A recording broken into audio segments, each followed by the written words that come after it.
Understanding words is what you really need to start doing. You need to start doing your homework and understanding words. If you put an S in front of words, it becomes swords. And that's what words are. They are cutting. They can cause you great trouble. Humans are word control creatures. So we need to establish what words mean. Again, when we talk about law, there's a Roman maximum in law that says, "For he that would be deceived, let him." Simply meaning, if you are so ignorant as to be deceived, then that's your business, that's your problem. So you need to do your homework and find out what the words mean, especially in relation to law and government.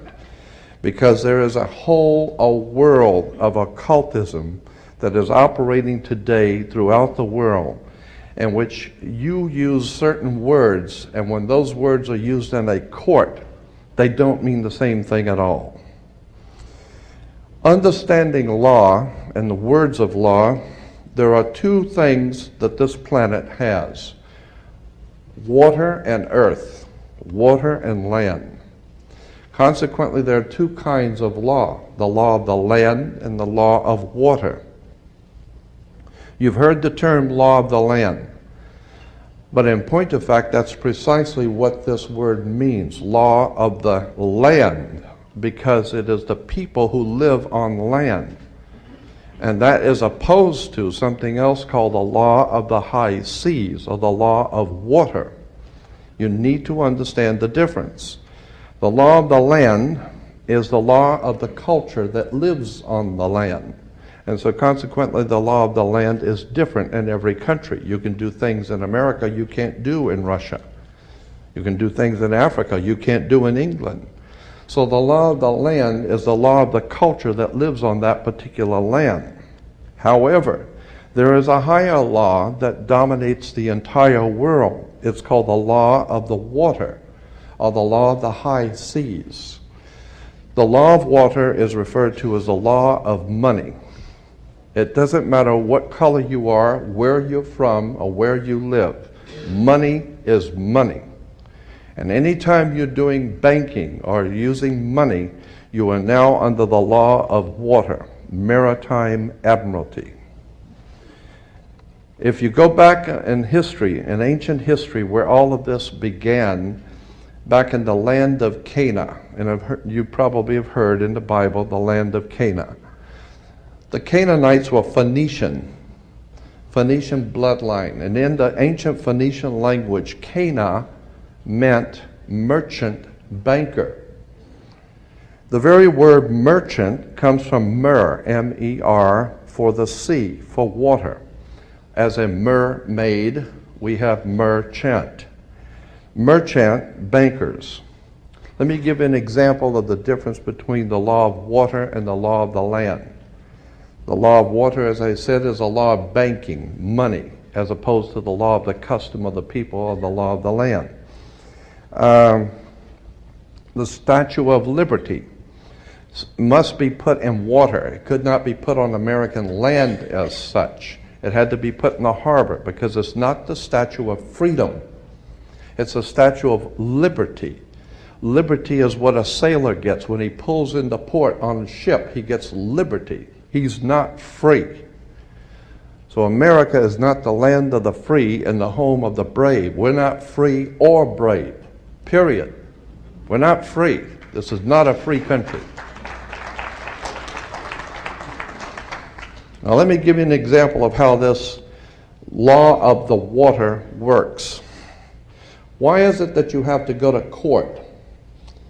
People are always concerned about going to court. You go to court because you play basketball and tennis on a court. How do you play tennis on a court? You play with a racket. Why? Because that's what it is. It's a racket. And make no mistake, they do not pick words by chance. These words are very serious. They do not use words in terms with no avail. These words are very important. When you go into a court, what's the idea of going to court? It's a game, like basketball. The whole idea in a court is to put the ball back in the other guy's court. One team gets up and they throw the ball over to that team of lawyers. That team gets up and throws the ball back into their court. And consequently, it's a ball game. And the judge is wearing a black robe, so he is the referee.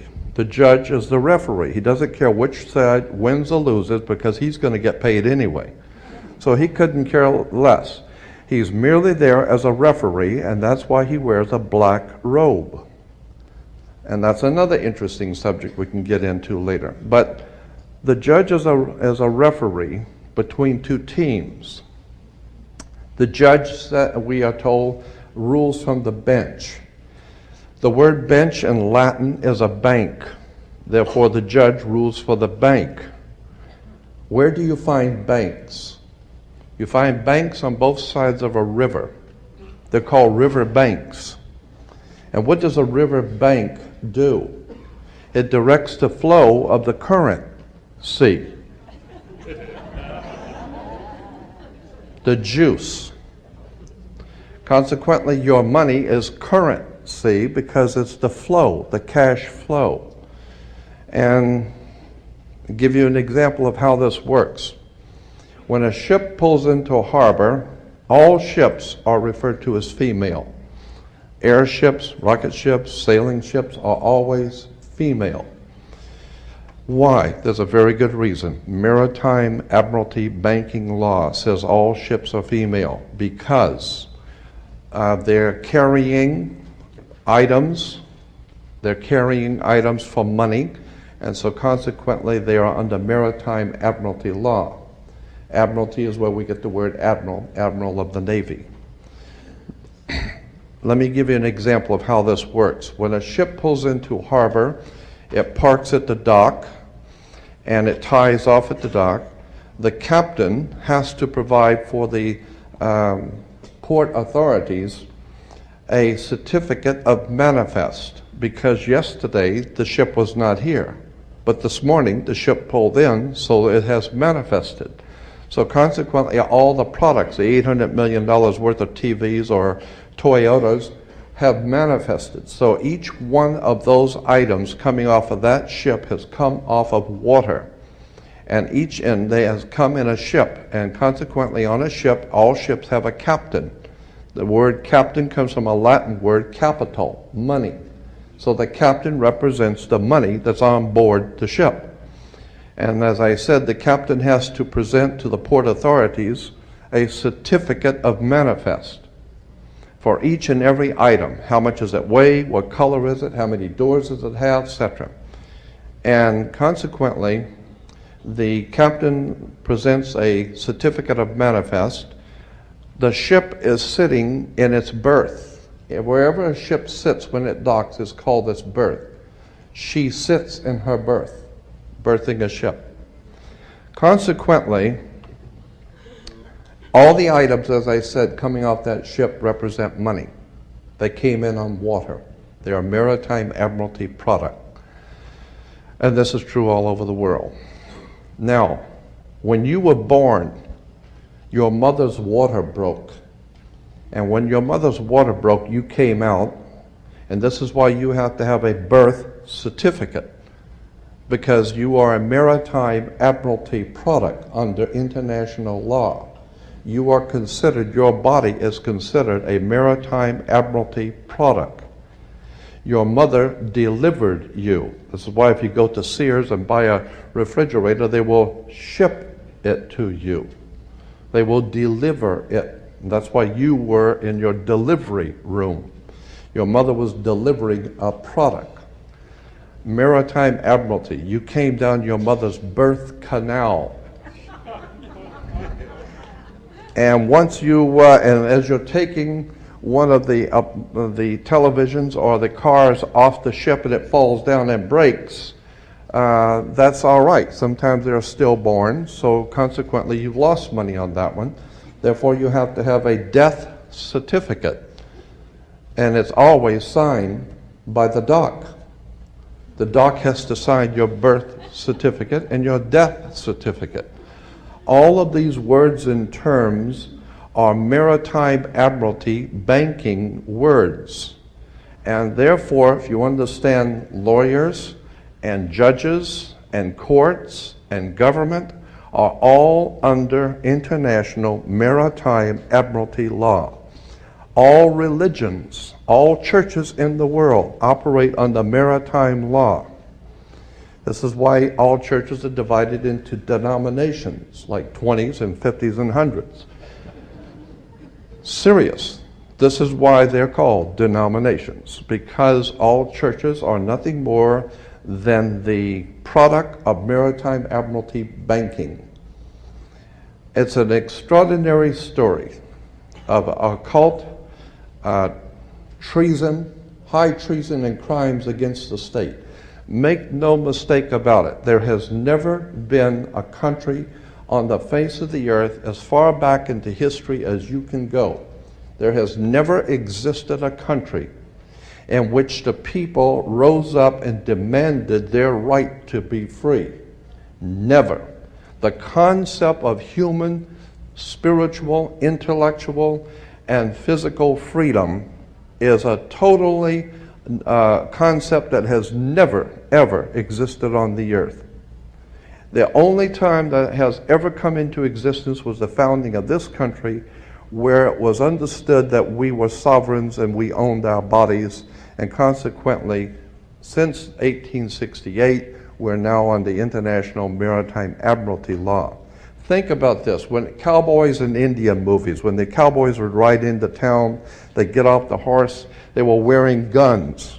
How come they could walk into a bar carrying guns? And if two guys got in an argument, they could go out on the street and draw on each other in front of the sheriff's office, and the sheriff would do nothing. How come? How come that men could go out in the street and shoot each other in front of everyone and had nothing be done about it? The reason why is because before 1868, all Americans were considered sovereigns. And that's one of the nice things about being a sovereign, is you have the right to be yourself.